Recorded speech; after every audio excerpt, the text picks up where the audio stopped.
Soluciones a tu alcance con Fabiola Blondet. Llega a ti gracias al auspicio de Mayagüez Ford, Toyota San Sebastián, Toyota Arecibo, Laboratorios Clínicos Irizarry Wash, donde su salud y satisfacción son nuestra prioridad. Sapnos Clinic del Dr. Fahed y Hospital Mayagüez Medical Center. Las manos que te cuidan. Mayagüez Medical Center.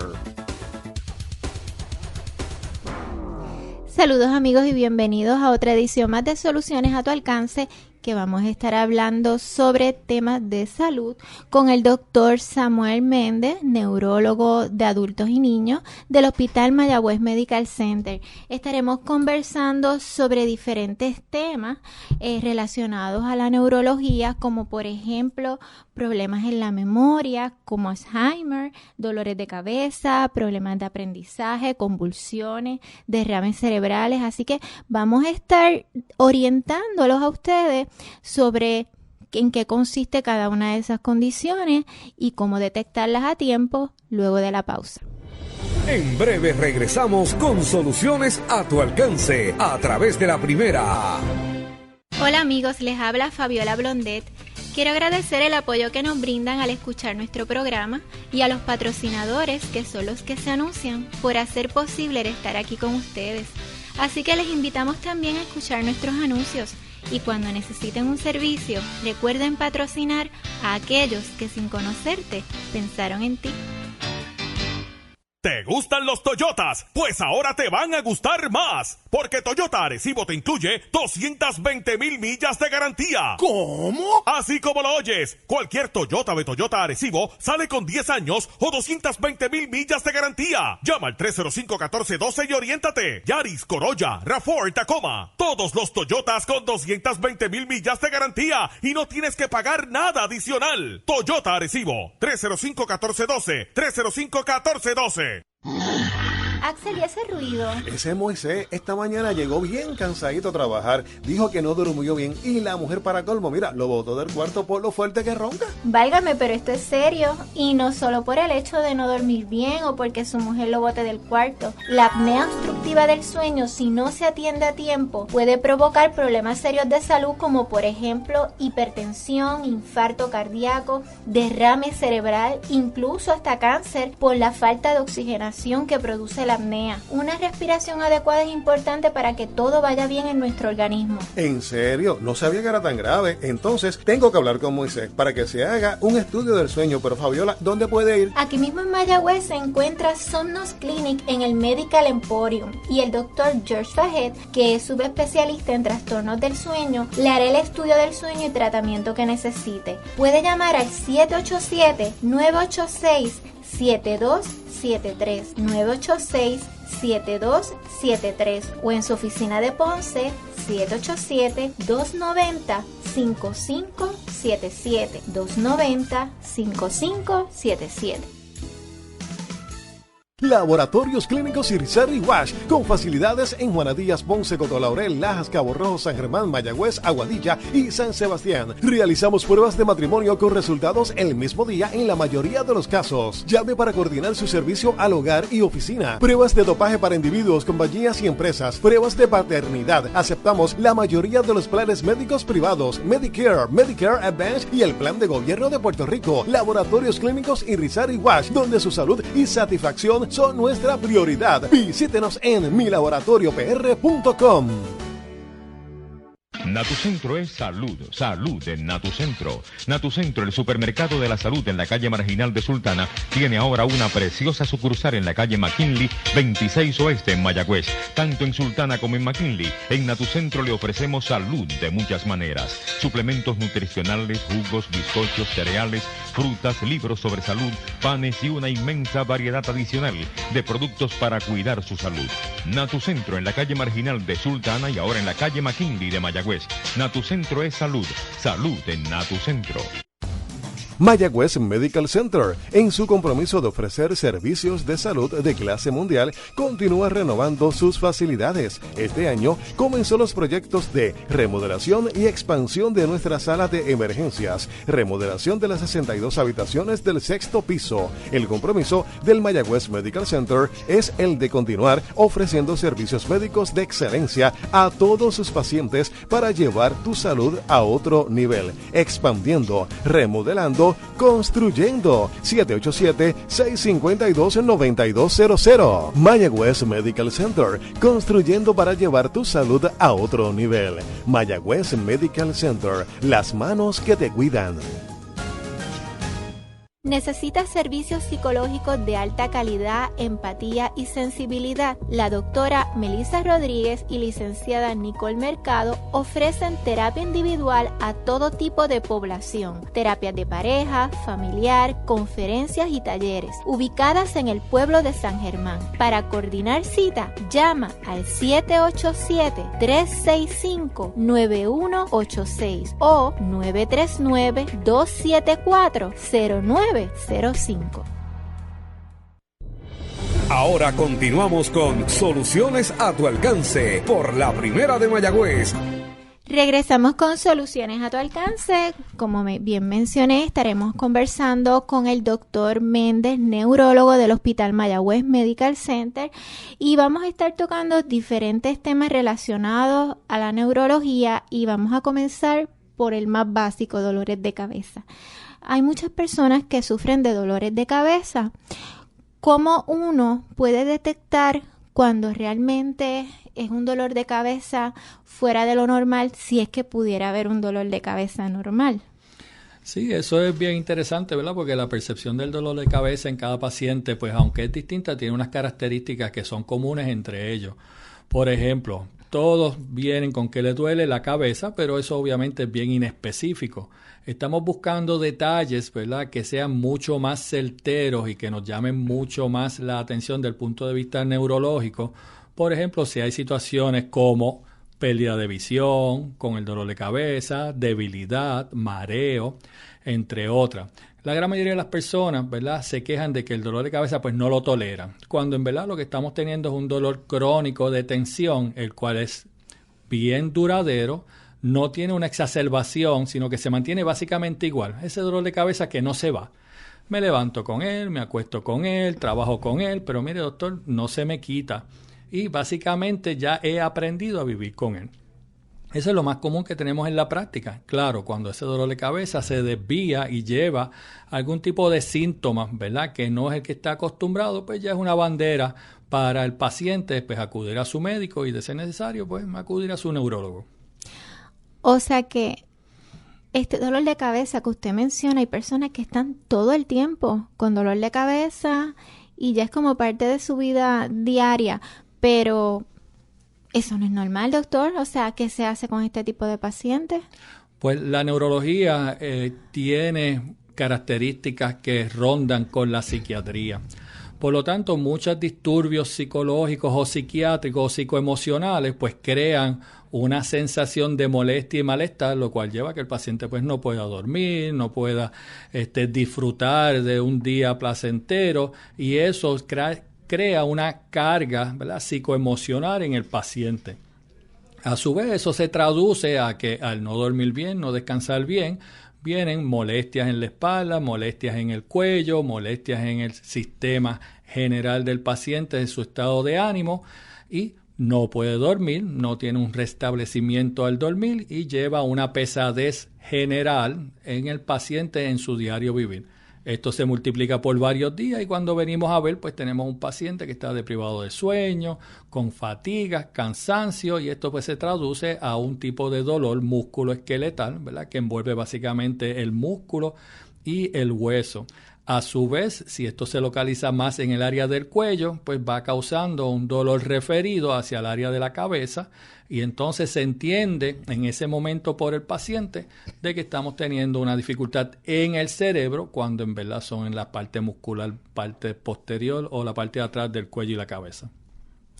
¿Y qué tratamiento entonces es recomendable para este tipo de personas que sufren de dolores de cabeza?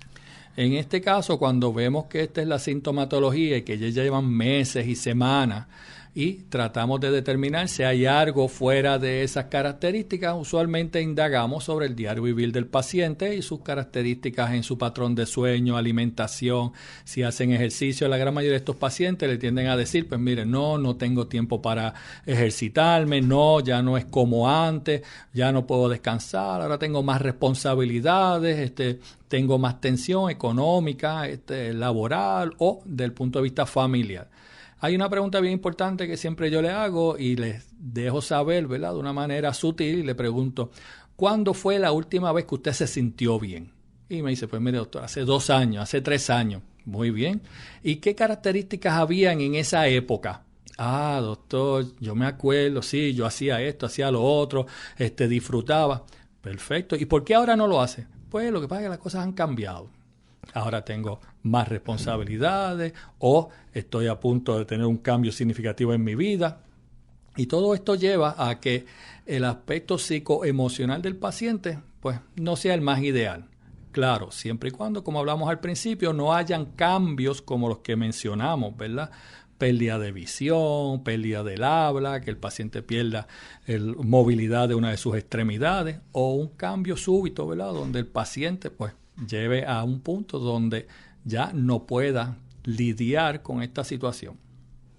O sea que entonces no se le receta nada o puede tomar cualquier medicamento así. El tratamiento usual en estos casos es evitar dar mucho medicamento, porque como entendemos, si estamos teniendo una situación psicoemocional, ¿verdad?, de tensión familiar o tensión laboral, ningún medicamento va a ayudar con esta características. O sea, que es mejor ir a un psicólogo en esos casos. Tratamos de identificar que no haya más nada y entonces sí, le referimos. Se refiere a que entonces que el psicólogo. Pero también hay otros casitos que no tienen que ver con lo emocional, como por ejemplo las migrañas. Correcto. Ahí entonces, ¿cómo se brega con el paciente? ¿Qué tipo de estudios se le hace para poderla detectar? La migraña tiene una característica muy particular, que es un dolor súbito y exquisito, ¿verdad?, que sale de lo cotidiano, no es ese dolor que está todo el tiempo, sino la persona está funcional, de momento siente una gama de síntomas, pueden ser náusea, vómito, malestar en la vista, visión borrosa, dificultad en la audición, y esto es súbito. El paciente le puede decir, sí, mire doctor, la semana pasada, el jueves a las 4 de la tarde, empezó esto. De ahí viene un episodio que puede estar durando alrededor de horas o días, donde ese dolor se exacerba a un punto máximo, donde la persona se incapacita. Eso quiere decir que no le importa al paciente si se pegó en la loto, si está de vacaciones, si el jefe lo va a botar. No hay nada, porque el dolor simplemente es de tal magnitud que está incapacitado. Eso a su vez llega a una fase de resolución donde poco a poco, en cuestión de horas y días, ese dolor va menguando hasta que el paciente sale de esa crisis. Esa es más o menos una característica clásica de una migraña. A su vez, pues tiene un sinnúmero de tratamientos. Parecido al de la dolor de cabeza de tensión, tenemos la prevención. 8 de cada 10 dolores migrañosos, como el que describí anteriormente, tiene maneras de evitarse. Por lo tanto, sin usar ningún medicamento, usted lo puede evitar. Cosas como el hambre, el sueño, el cansancio, la deshidratación, la tensión, el sol, la cafeína. Imagínense, en Puerto Rico, remover la cafeína. ¿Dónde tenemos cafeína? Café, chocolate, té, yuju, maltas, refrescos de cola, en el té. Todo eso contiene cafeína y, claro, eso exacerba la migraña. Si podemos trabajar con esos factores, tenemos control de 80% de los dolores de cabeza migrañosos. Claro, todavía tenemos un 20% donde el paciente lo va a tener irrespectivo de lo que haga, donde la prevención pues no lo va a prevenir, pero de cada 10 dolores podemos prevenir 8 sin dar una sola pastilla. Sí, bueno, y eso que usted menciona de la cafeína, ya sea por refrescos, café, chocolate, es cierto. Sí, eso está bien ligado a la idiosincrasia de la cultura puertorriqueña, ¿verdad? El café es parte social y es hasta una de mala educación usted tener un invitado y no ofrecerle café. Exacto, pero entonces cuando uno se acostumbra a tomarlo, correcto, el día que no te lo tomes, la migraña, olvídate tú. O si te tomas una taza que no tiene la carga suficiente, igual. Así lo vamos a ver y eso es parte, ¿verdad?, de lo que uno trata de concientizar al público, porque la cafeína, ¿verdad?, crea una dependencia. Si usted no la usa, pues va a tener aunque el sea dolor. una tacita al día, no importa. Correcto. Usualmente lo que se recomienda como mucho es una taza. Claro, recuérdese que no hay tal café americano, está el café puertorriqueño. Los miligramos de cafeína de una taza de un café americano puede ser 15, 20 miligramos. En el caso del café puertorriqueño estamos hablando de hasta 150, 160 miligramos. Es bien cargadito. Y un peligro grande entre nuestra población de adolescentes son las bebidas energizantes. Una bebida energizante de alrededor de 8 onzas puede tener 220 miligramos, el equivalente a 2 tazas de café negro puertorriqueño. Y eso hemos visto, ¿verdad?, que crea palpitaciones, crea problemas de dolor de pecho, acelera al paciente. O sea que es una situación lamentable de que algo social pues pueda tener esas implicaciones. Pero incluso también, como usted mencionó ahorita, la deshidratación. Correcto. 50% de las admisiones a sala de emergencia en nuestra isla es debido a deshidratación. Las personas no se dan cuenta que vivimos en el trópico, tenemos un montón de pérdidas insensibles, ¿verdad?, en sudoración, en el habla, al orinar, y toda esa pérdida lleva a que el cuerpo pues se deshidrate. Nosotros somos como el melón, ¿verdad? Tenemos casi un 90% somos agua, y empezamos a sentir los cambios de deshidratación leve, por ejemplo, cuando tenemos la boca seca, vemos que ya los labios se empiezan a resecar. De ahí entonces ya pasamos a que empezamos a orinar menos y ya estamos como en un 10% de deshidratación que nos lleva a sala de emergencia. Eso a su vez lleva a confusión, cansancio, lleva también a desorientación y en los envejecientes es la razón número 1 de ir al hospital. Okay. Y la cafeína es un deshidratante, es un diurético, hace que la persona orine más, al igual que el alcohol. Sí, sí. Y ¿cuándo se requiere o cuándo se entiende que es una emergencia ese dolor de cabeza y el paciente tiene que ir al hospital? En lo general, la migraña comienza de los 5 a los 15 años y cuando viene el primer ataque, pues obviamente no hay ningún otro dolor que se pueda semejar. Por lo tanto, eso es lo que lleva usualmente el paciente por primera vez a sala de emergencia. Ya un paciente que ha tenido recurrencia en ese dolor ya conoce su patrón. Su patrón puede ser de días, puede ser de horas, al igual que la menstruación en una mujer. Cada mujer pues conoce sus reglas, claro. Tiene que estar consciente de lo que es común en ella. Cuando hay una variante, pues eso entonces es un indicador de que tenemos que ir a sala de emergencia. Lamentablemente, muchos de los dolores de cabeza pues terminan en sala de emergencia porque el paciente hace caso omiso a las señales que le da su cuerpo. Se lo está dejando saber y el paciente, pues espérate, déjame que yo llegue a casa, deja que yo termine, deja que cuando haga todo esto, entonces me voy a tomar la pastilla o entonces me voy a descansar pero ya es muy tarde. Eso es como cuando uno tiene que ir al baño, ¿verdad? El cuerpo se lo va diciendo hasta que ya llega el punto de que no importa lo que tenga que hacer, tiene que ir al baño. Pues la migraña es así. Si usted espera, va a ser peor. También hay otras causas como la presión arterial, tumor cerebral, hidrocefalia.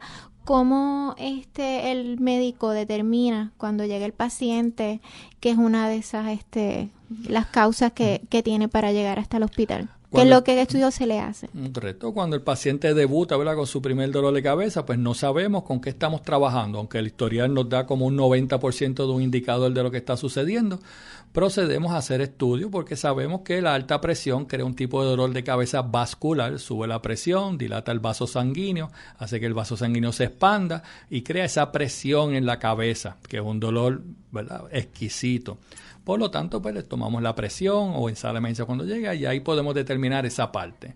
Dolores de cabeza secundarios a masas en el cerebro, pues son bien raros, pero bien peligrosos. O sea que es algo que no queremos fallar y preferimos errar en hacer de más que de menos. El estudio por elección rápido es hacer una tomografía computarizada, lo que conocemos aquí en Puerto Rico como un CT scan. Llega a sala de emergencia, el paciente indica, ¿verdad?, que tiene un dolor de cabeza severo. Lo primero que debe hacer el médico, ¿verdad?, es proceder a evaluar el paciente y si así entiende, hace lo que se conoce como un CT scan, buscando masas, tumores, sangrado, para dar una base a ese dolor súbito y exquisito que el paciente experimentó. ¿Y cuando es por intoxicación con monóxido de carbono? ¿Qué pasa ahí? Sí, ahí tenemos, y eso se ve también aún en pacientes que están fumando, ¿verdad? Que están expuestos al monóxido de carbono del tabaco. Las personas cuando tienen esa intoxicación, lo que viene a hacer es que el CO2 que están inhalando, o en este caso el monóxido, crea como si fuera un tipo de anestesia y va haciendo que el paciente pues vaya cayendo en este letargo. Antes de eso van a experimentar un dolor de cabeza porque eso hace que el vaso sanguíneo cerebral sea grande y crea palpitaciones, y ahí que viene ese tipo de dolor vascular por la alta presión que crea esta intoxicación. El problema es que si el paciente no sale de ese ambiente, va a caer entonces en un letargo y va a proceder a que tenga falta de oxigenación y la muerte puede proceder. Y también cuando tienen infección en el cerebro, ¿cómo se lo determinan? Sí, usualmente, ¿verdad? Las enfermedades que pueden atacar el sistema nervioso central a través de una infección es lo que conocemos, ¿verdad?, como una meningitis. Las meninges es como si fuera un saco protector, un área protectora del cerebro y sirve de filtro.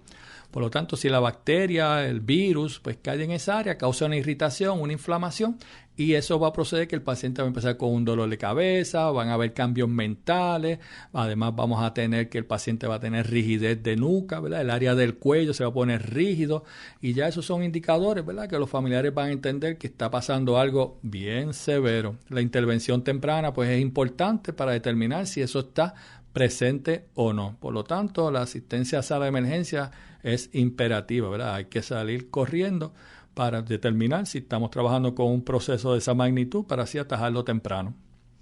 ¿Algo que desea añadir en relación al tema de los dolores de cabeza? Sí, es interesante, ¿verdad? Porque la gran mayoría de los dolores de cabeza, ¿verdad?, son tensionales, son las situaciones del diario vivir. Pero que el paciente tiene que hacer un autoexamen, ¿verdad? Él mismo tiene que ser franco con él mismo y determinar si estamos hablando de una situación psicoemocional o si en verdad estamos trabajando con algo que se sale de lo usual. Cualquier situación que el paciente entienda o el padre entienda que está fuera de lo usual, debe buscar ayuda médica irrespectivo de cuál sea el final.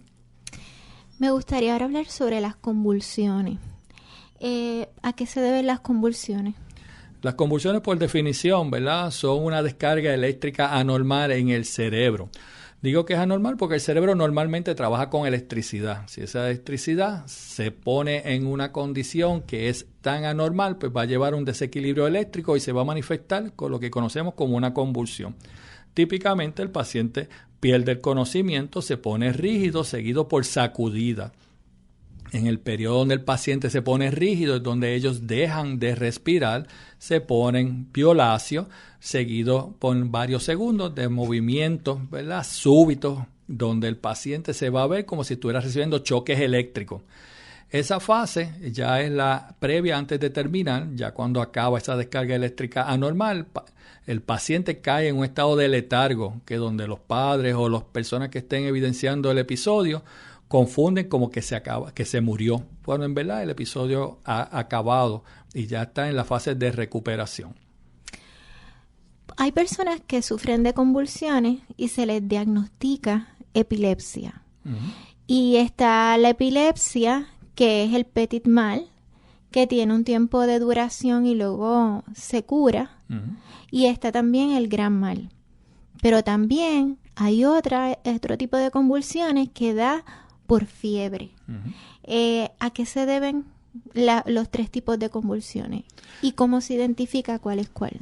En el desarrollo del paciente, ¿verdad?, cuando son niños, usualmente del periodo de los 12 a los 36 meses, del 1 a los 3 años, si hay una predisposición a tener convulsiones por fiebre, básicamente quiere decir que el paciente, por su inmadurez cerebral, tiene esa fragilidad y la fiebre es un precipitante para que haya ese desorden eléctrico cerebral.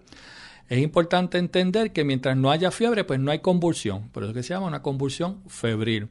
Tiene una tendencia, como le dije, del primero de los 12 a los 36 meses, tiende a correr en familia, mayormente en varones. Y es interesante porque en muchos casos que yo he intervenido, ni los padres sabían que ellos tenían o tuvieron convulsiones febriles de joven.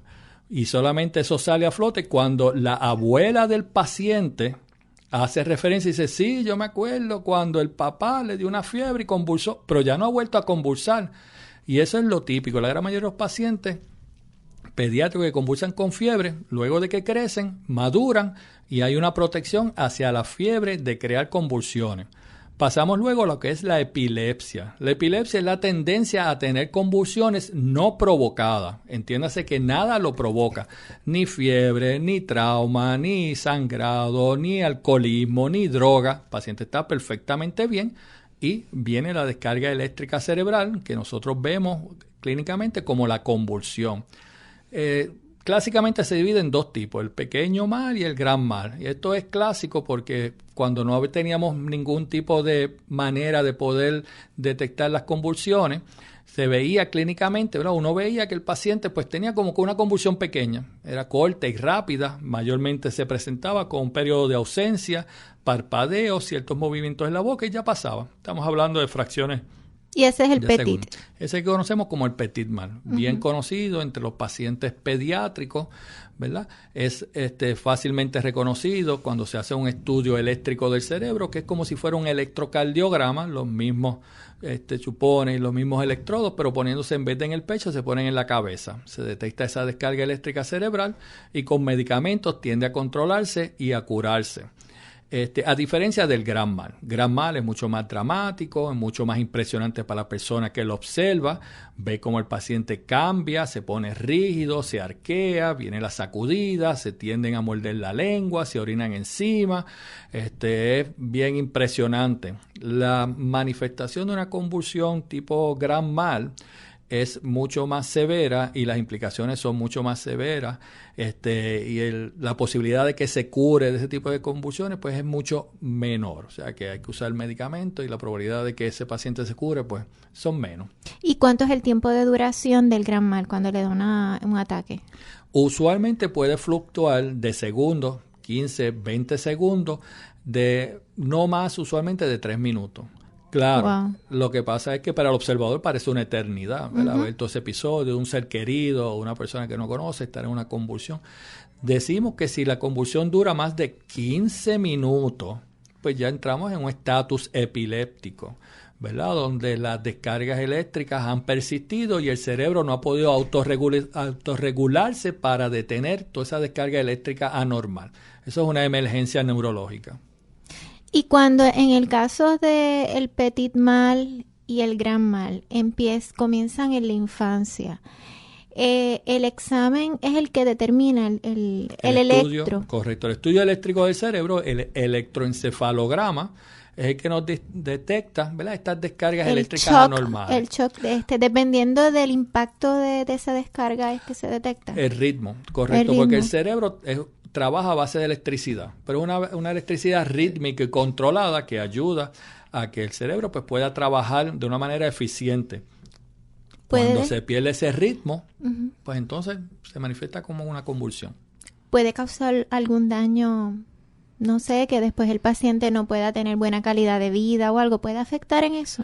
En general, las convulsiones, aunque no son buenas, no quiere decir que por tener una convulsión, pues va a tener ya un daño permanente. La falta de control de esas convulsiones pueden llevar a daños transitorios o permanentes. Entiéndase que si el paciente sigue con la convulsión sin tratamiento, esas descargas eléctricas anormales cerebrales van a llevar a un daño cerebral permanente. Entiéndase, eso es como el alcohol, ¿verdad? Mientras más usted lo usa, más lo tiene, más daño crea.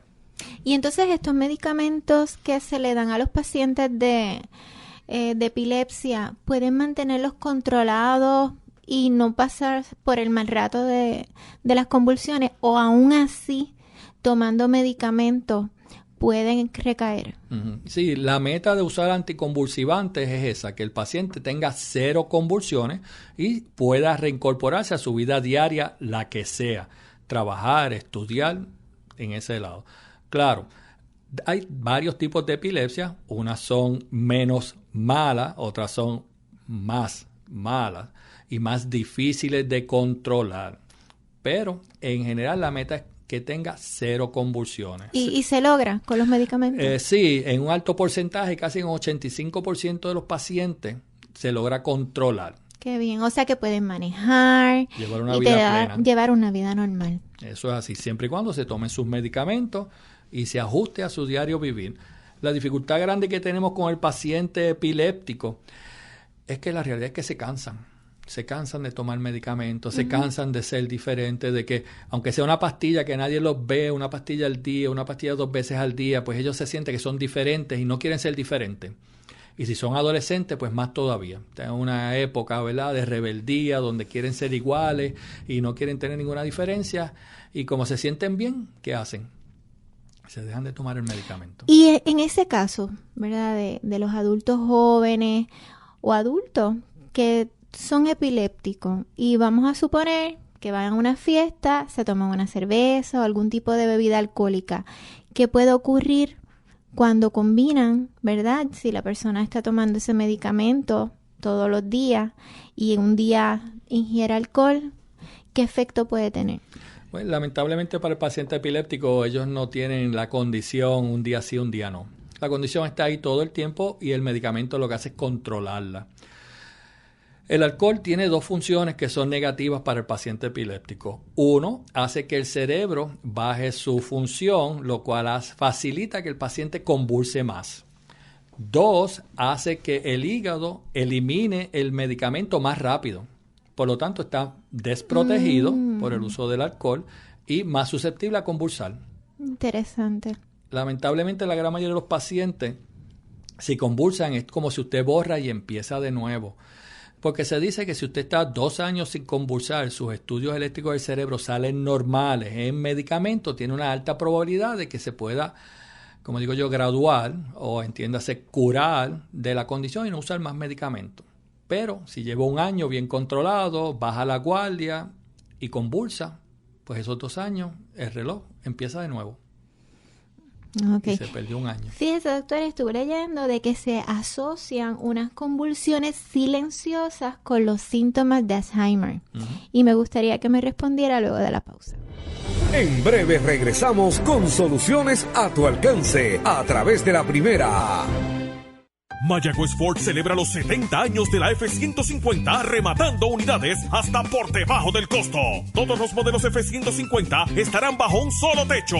XL, XLT, Lariat, Raptor, King Ranch, Platinum, Limited, STX, 4x2 y 4x4 con unidades hasta por debajo del costo. Celebra los 70 años de la F-150 en Mayagüez Ford. Carretera número 2, marginal frente a Sams, 919-0303, 919-0303.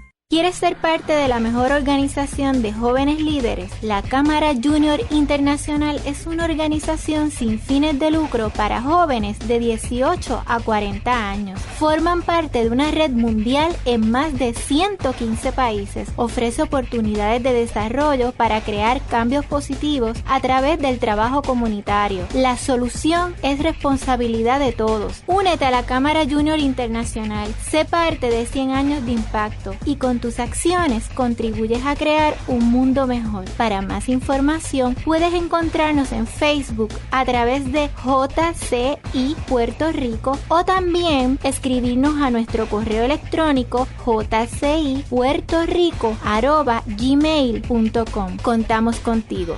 ¿Tienes dificultad para dormir o mantenerte dormido? ¿Despiertas varias veces en la noche o mucho antes de la hora acostumbrada y no logras conciliar el sueño nuevamente? Si has manifestado estos síntomas durante 1 mes o más, estás padeciendo de insomnio. ¿Sabías que algunos factores como nuestros pensamientos, preocupaciones y malos hábitos son algunas de las causas principales del insomnio? Sin embargo, existen otras condiciones como la apnea obstructiva del sueño, el síndrome de piernas inquietas, sentir dolor, depresión o ansiedad que pueden afectar tu buen dormir y calidad de vida. La buena noticia es que existen varias alternativas para ayudarte a dormir bien, sin necesidad de medicamentos. Una de ellas, la terapia cognitiva conductual del sueño. Por medio de esta terapia podrás lograr establecer patrones saludables y positivos para lograr un buen dormir. Para más información y evaluación, puedes llamar a Somnos Clinic del Dr. Fahed al 787-290-5577.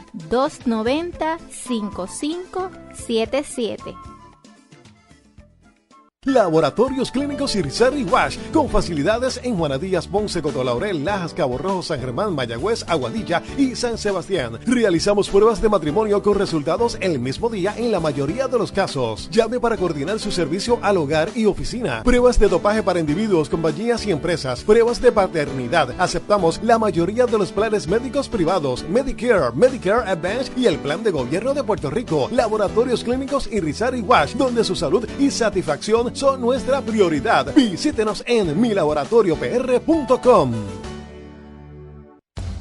Mayagüez Medical Center, en su compromiso de ofrecer servicios de salud de clase mundial, continúa renovando sus facilidades. Este año comenzó los proyectos de remodelación y expansión de nuestra sala de emergencias, remodelación de las 62 habitaciones del 6º piso. El compromiso del Mayagüez Medical Center es el de continuar ofreciendo servicios médicos de excelencia a todos sus pacientes para llevar tu salud a otro nivel, expandiendo, remodelando, construyendo. 787-652-9200. Mayagüez Medical Center, construyendo para llevar tu salud a otro nivel. Mayagüez Medical Center, las manos que te cuidan. ¿Necesitas servicios psicológicos de alta calidad, empatía y sensibilidad? La doctora Melissa Rodríguez y licenciada Nicole Mercado ofrecen terapia individual a todo tipo de población, terapias de pareja, familiar, conferencias y talleres, ubicadas en el pueblo de San Germán. Para coordinar cita, llama al 787-365-9186 o 939-274-0905. Ahora continuamos con Soluciones a tu alcance por la Primera de Mayagüez. Regresamos con Soluciones a tu alcance con el doctor Méndez del Hospital Mayagüez Medical Center, hablando sobre temas de neurología.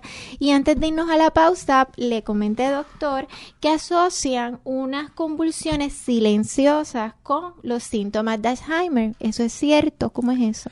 El Alzheimer es un tipo de demencia, ¿verdad?, en el cual tenemos un deterioro que nosotros llamamos como una neurodegeneración, ¿verdad? El cerebro poco a poco se va reduciendo en tamaño. Si tiene el concepto de que el cerebro es una uva y según pasa el tiempo se va arrugando como una pasa, pues ya la fase terminal, pues estaríamos hablando de una pasa en un paciente que tiene un cerebro bien dañado, y eso es lo que conocemos como un tipo de demencia tipo Alzheimer.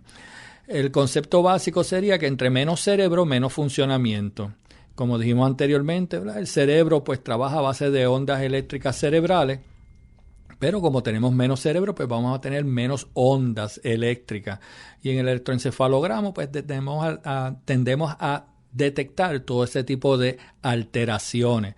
El cerebro no funciona como debiera y la regulación se pierde. Por lo tanto, vemos unas descargas, ¿verdad?, que son anormales, pero que en este caso son por la demencia tipo Alzheimer del paciente, y nos dan la clave de que es que el cerebro pues ya está en su fase terminal, no quiero decirlo, pero ya más avanzado. ¿Y qué es lo que causa el Alzheimer? No se sabe, se habla de que hay herencia, se habla de que falta en la dieta, del ejercicio, se habla de que el paciente no se cuida lo suficiente. En verdad no sabemos por qué a unos pacientes le ocurren unos cambios que son característicos en el Alzheimer, donde en otros pacientes no lo hay. Estamos todavía en una fase bien temprana de poder determinar cuáles son esas características neurológicas del cerebro que conllevan a una clínica, ¿verdad?, unas manifestaciones que se denotan de olvido, donde el paciente se le hace más difícil tomar decisiones, que entonces tienen confusión, pueden haber cambios de personalidad.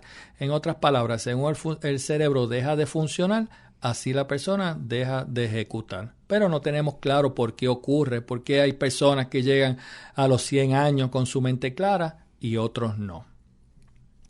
Eso es una enfermedad bien triste. No solo el paciente, tal vez el que menos se da cuenta en un momento dado. Los familiares se les hace un 8 porque tienen que estarlos velando todo el tiempo. Es como volver a ser chiquito.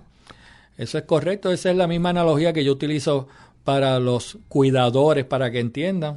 Nacemos dependientes, necesitamos que nos alimenten, que nos cuiden, que nos cambien. Poco a poco el cerebro va evolucionando, va madurando, nos hacemos independientes, somos dueños del mundo.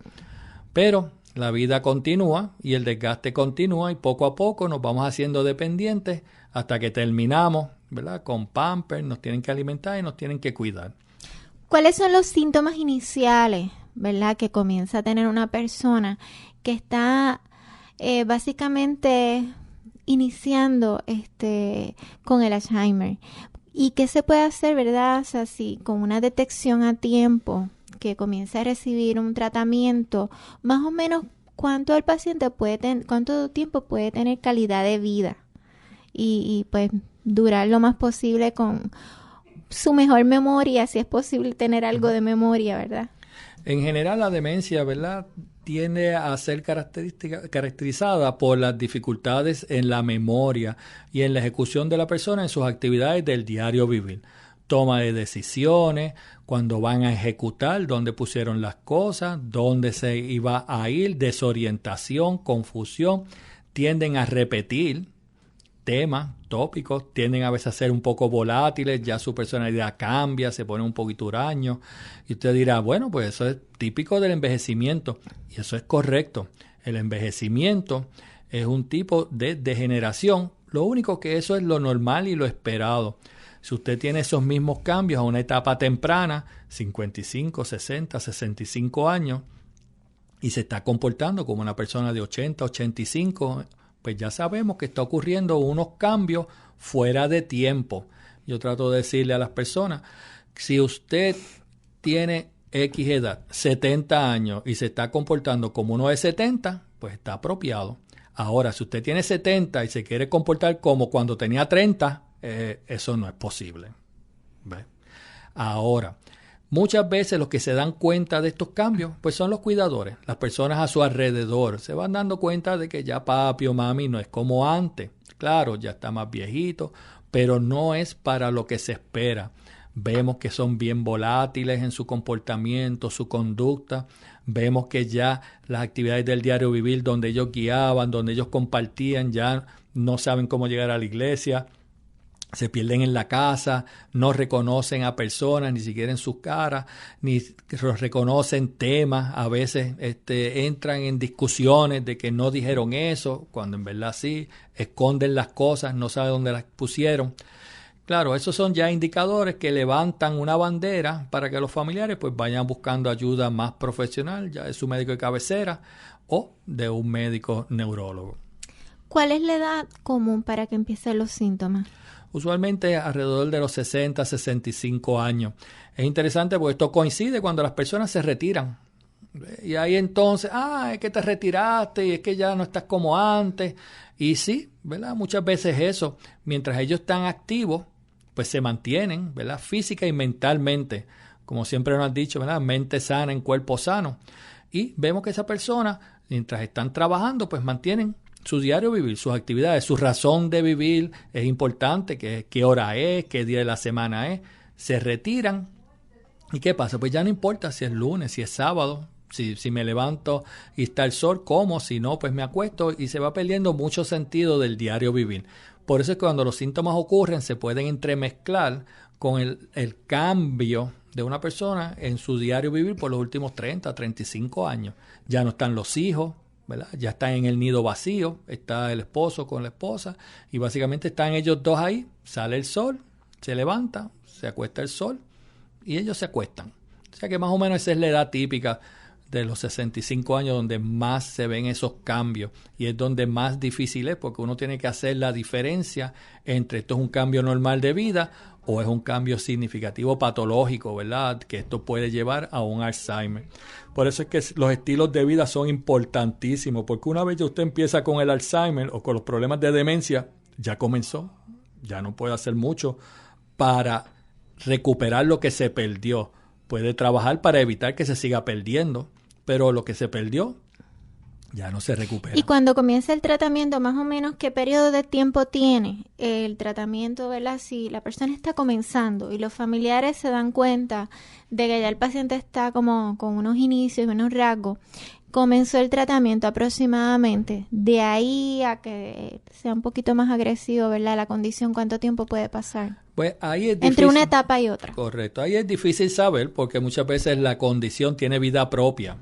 Hay veces que uno sí puede ayudar a que el deterioro reduzca la velocidad en que va ocurriendo. Yo les digo, mira, si esto se iba empeorando a 100 millas por hora, podemos hacer una serie de cosas para que la bajemos a la mitad. ¿Por qué? Esto es así porque recuerden que tenemos un proceso de envejecimiento. No nos hacemos jóvenes. O sea que de por sí van a haber cambios en el cerebro que son esperados según va pasando el tiempo.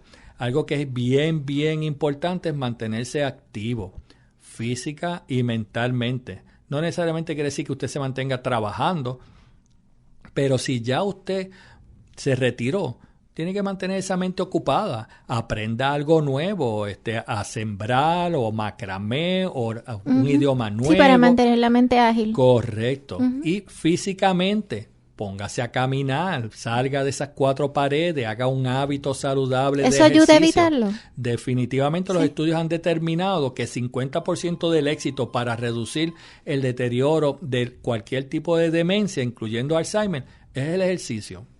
Ayuda física y mentalmente. La cuestión de la alimentación también es importante. La gente me dice, mire, hago una dieta mediterránea como los de Europa o hago una dieta de este lado o del otro lado. Es sencillo, coma saludable. Sabemos lo que tenemos que hacer, pero no lo hacemos, ¿verdad? Así mismo es. Fíjese, doctor, otra cosita que es bastante común en las personas envejecientes son los derrames cerebrales. ¿Por qué? El derrame cerebral tiene varias vertientes. Hay unos factores que pueden predisponer que podemos modificar. Entre ellos está la alta presión, está la diabetes, está la obesidad, está condiciones como el alcohol, tabaquismo. Esas son condiciones que podemos rápidamente corregir y nos ayuda a reducir esa tendencia a que se formen coágulos en la sangre que suben al cerebro, tapan el vaso sanguíneo. El cerebro se queda sin sangre y se manifiesta con el derrame cerebral. La palabra derrame cerebral, ¿verdad?, no es nada que esté corriendo ni nada que se haya vertido, pero es que los síntomas usualmente se ven donde empiezan o por las piernas o por la mano con una debilidad, un cosquilleo, y eso va acelerando rápidamente en cuestión de minutos y horas, donde el paciente pues ya pierde el habla o pierde el movimiento de una de sus extremidades. Como estaba diciendo, hay factores que se pueden corregir.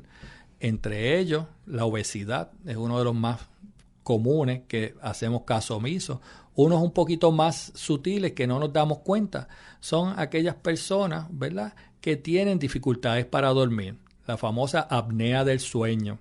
Esto lleva a que la persona tenga problemas de oxigenación durante la noche, roncan, tienen sueños interrumpidos, al otro día están más cansados, se quedan dormidos donde sea, pero va más allá de un problema social o un disturbio, ¿verdad?, embarazoso, de que uno se quedó dormido en la oficina esperando a lo mejor porque lo atiendan, porque sabemos que las personas que tienen apnea del sueño tienen unas presiones son más altas y más difíciles de controlar, las azúcares son más altas, igual manera más difícil de controlar, los colesterol y el triglicérido también sube y a esos pacientes se les hace más difícil controlar esas condiciones, lo cual predispone a que el paciente tenga derrames cerebrales.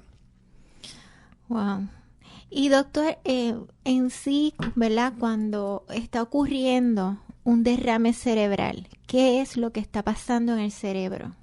Básicamente el cerebro se irrita porque le está faltando sangre.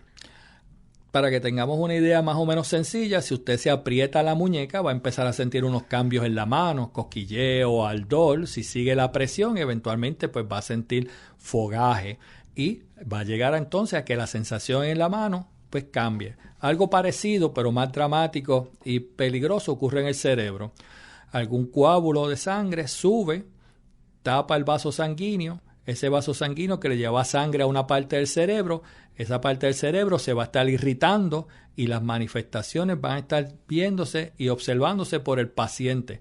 A veces el cuerpo puede eliminar ese coágulo y esos síntomas se van. Esos son los famosos pequeños derrames cerebrales o los famosos TIA, ¿verdad?, los cambios isquémicos transitorios.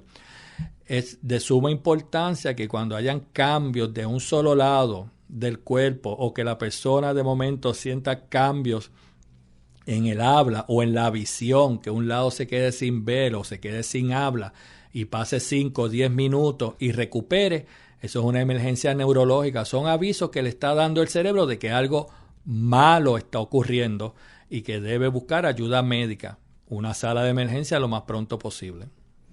O sea que ya cuando comienza a manifestar esos síntomas, tiene que ir inmediatamente a sala de emergencia.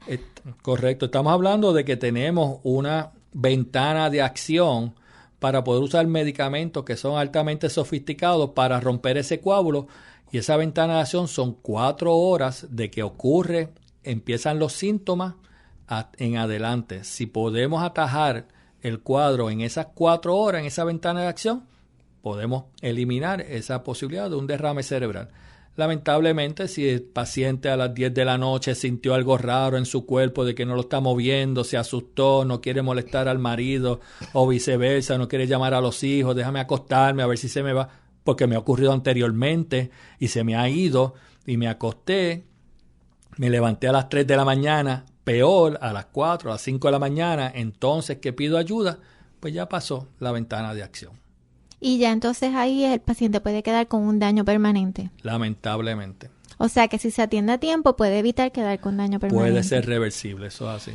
Doctor, y cuando son casitos de problema de aprendizaje, ahora vamos a entrar en el tema de los que sufren problemas de concentración o que son hiperactivos, los que le dicen THD.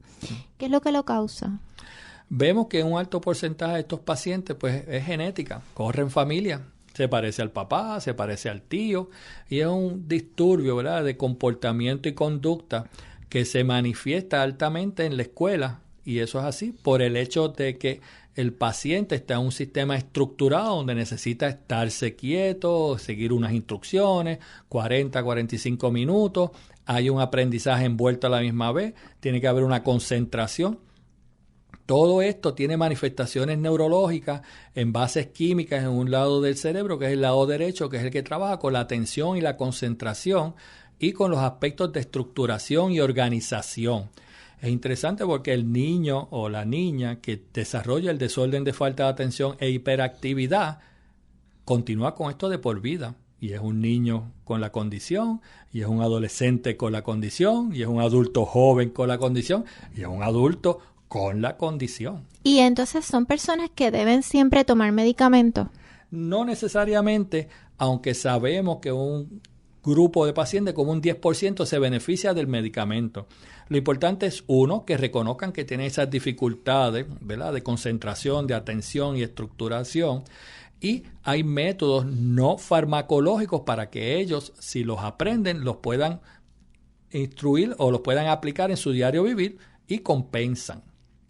Ok, y el Adderall, que se usa comúnmente, sé que lo usan niños, también lo usan adultos. Niños y adultos, correcto. Yo sé que es un medicamento controlado. Uh-huh. ¿Le hace daño tomarlo de forma permanente? En general, estos medicamentos lo que hacen es crear un balance en un disturbio químico que hay en el cerebro que lleva a la condición. El uso del medicamento pues tiene que ser regulado, ¿verdad?, bajo un médico, porque su uso bajo la supervisión de un médico pues evita que hayan problemas posteriores. Son químicos, son poderosos, son muy efectivos, pero el uso inadecuado pues causa problemas. Brevemente, doctor, ¿cómo ustedes diagnostican que tiene una deficiencia o un desbalance químico en el cerebro y que su trastorno de déficit de atención es por una causa de alguna deficiencia? ¿Cómo ustedes lo diagnostican? ¿Por algún estudio? Bueno, hacemos estudios para tratar de descartar otras condiciones que se asemejen a el desorden de falta de atención. Lamentablemente tenemos maneras, pero son experimentales, para poder detectar ese disturbio químico. Usamos una serie de preguntas para poder clasificar esta condición de una manera clínica. Ok. Bueno, doctor, pues muchísimas gracias. Para comunicarse con usted, ¿cuáles son los teléfonos de su oficina? En mi oficina estamos en Mayagüez, en el 787-834-5500. ¿Otra vez? 787-834-5500, de lunes a viernes, 9 de la mañana a mediodía. Pues muchísimas gracias, doctor, por toda su orientación. A ustedes, amigos, por sintonizarnos y recuerden que les espero en la próxima edición de Soluciones a tu alcance, si Dios lo permite. ¿Te gustan los Toyotas? Pues ahora te van a gustar más, porque Toyota San Sebastián te incluye 220,000 millas de garantía. ¿Cómo? Así como lo oyes, cualquier Toyota de Toyota San Sebastián sale con 10 años o 220,000 millas de garantía. Llama al 919-7345 y oriéntate. Yaris, Corolla, RAV4, Tacoma. Todos los Toyotas con 220,000 millas de garantía y no tienes que pagar nada adicional. Toyota San Sebastián, 919-7345, 919-7345. Laboratorios Clínicos Irizarry Wash, con facilidades en Juana Díaz, Ponce, Coto-Laurel, Lajas, Cabo Rojo, San Germán, Mayagüez, Aguadilla y San Sebastián. Realizamos pruebas de matrimonio con resultados el mismo día en la mayoría de los casos. Llame para coordinar su servicio al hogar y oficina. Pruebas de dopaje para individuos, compañías y empresas. Pruebas de paternidad. Aceptamos la mayoría de los planes médicos privados, Medicare, Medicare Advance y el plan de gobierno de Puerto Rico. Laboratorios Clínicos Irizarry Wash, donde su salud y satisfacción son nuestra prioridad. Visítenos en milaboratoriopr.com. Axel, ¿y ese ruido? Ese Moisés esta mañana llegó bien cansadito a trabajar. Dijo que no durmió bien y la mujer, para colmo, mira, lo botó del cuarto por lo fuerte que ronca. Válgame, pero esto es serio. Y no solo por el hecho de no dormir bien o porque su mujer lo bote del cuarto. La apnea obstructiva del sueño, si no se atiende a tiempo, puede provocar problemas serios de salud como, por ejemplo, hipertensión, infarto cardíaco, derrame cerebral, incluso hasta cáncer por la falta de oxigenación que produce la apnea. Una respiración adecuada es importante para que todo vaya bien en nuestro organismo. ¿En serio? No sabía que era tan grave. Entonces tengo que hablar con Moisés para que se haga un estudio del sueño. Pero Fabiola, ¿dónde puede ir? Aquí mismo en Mayagüez se encuentra Somnos Clinic en el Medical Emporium y el doctor George Fajet, que es subespecialista en trastornos del sueño, le hará el estudio del sueño y tratamiento que necesite. Puede llamar al 787-986-7273, 986-7273 o en su oficina de Ponce 787-290-5577, 290-5577. Natucentro es salud, salud en Natucentro. Natucentro, el supermercado de la salud en la calle Marginal de Sultana, tiene ahora una preciosa sucursal en la calle McKinley, 26 Oeste en Mayagüez. Tanto en Sultana como en McKinley, en Natucentro le ofrecemos salud de muchas maneras. Suplementos nutricionales, jugos, bizcochos, cereales, frutas, libros sobre salud, panes y una inmensa variedad adicional de productos para cuidar su salud. Natucentro en la calle Marginal de Sultana y ahora en la calle McKinley de Mayagüez. Natucentro es salud, salud en Natucentro. Mayagüez Medical Center, en su compromiso de ofrecer servicios de salud de clase mundial, continúa renovando sus facilidades. Este año comenzó los proyectos de remodelación y expansión de nuestra sala de emergencias, remodelación de las 62 habitaciones del 6º piso. El compromiso del Mayagüez Medical Center es el de continuar ofreciendo servicios médicos de excelencia a todos sus pacientes para llevar tu salud a otro nivel, expandiendo, remodelando, construyendo. 787-652-9200. Mayagüez Medical Center, construyendo para llevar tu salud a otro nivel. Mayagüez Medical Center, las manos que te cuidan. ¿Necesitas servicios psicológicos de alta calidad, empatía y sensibilidad? La doctora Melissa Rodríguez y licenciada Nicole Mercado ofrecen terapia individual a todo tipo de población, terapias de pareja, familiar, conferencias y talleres, ubicadas en el pueblo de San Germán. Para coordinar cita, llama al 787-365-9186 o 939-274-0905. Este programa llega a ustedes gracias a la aportación de Mayagüez Ford, Toyota San Sebastián, Toyota Arecibo, Laboratorios Clínicos Irizarry Wash, donde su salud y satisfacción son nuestra prioridad. Somnos Clinic del Dr. Fajet y Hospital Mayagüez Medical Center, las manos que te cuidan. Mayagüez Medical Center.